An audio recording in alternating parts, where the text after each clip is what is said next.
Mijikenda, but tell us how things are going and whether the counting process has begun and how that's proceeding. Good, no? All right. The voting exercise has just ended in most of the polling stations here in Kilifi County. Now, there are about 1,145 polling stations in this vast county, and I'm made to understand that the counting process has just begun in a majority of those polling stations. Right here where we are, this is Pwani University. This is where we do have the county tallying center for Kilifi County, and so far we don't have much activity taking place in this particular center because the elections county manager, Mr. Hussein Gure, says they're still waiting for the numbers that are coming from the county, from the polling stations spread across this particular county. So the counting process is still going on, and after that, the agents in those, the IEBC officials in those polling stations will be filling the Form A's before bringing them here for collation here in for collation of the Form B's by the IEBC officials who will be here at this particular tallying center. Now, the voting exercise generally began on a rather slow note. We did travel to Kilifi North, Kilifi South, and also Malindi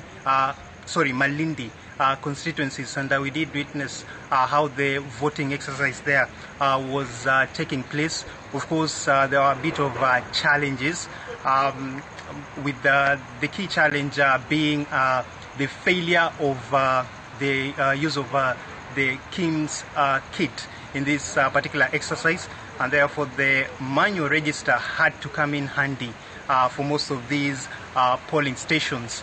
And also there was a bit of a challenge, especially with regard to the older voters. Majority of them needed assistance for them to cast their votes, and therefore for a process that was supposed to take about less than 2 minutes, it all ended taking maybe 7 or even 10 minutes for some of those voters, and that is what led to the process dragging on in some of these polling stations. Also, there were a bit of allegations coming from some of the candidates, especially the gubernatorial candidates, most of whom were saying there were some people who were actually trying to sway the voters.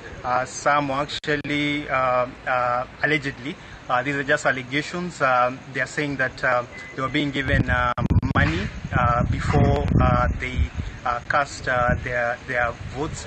Others were saying this being a county that has faced so many challenges, including poverty, hunger, they were actually being promised that they'll get unga, and therefore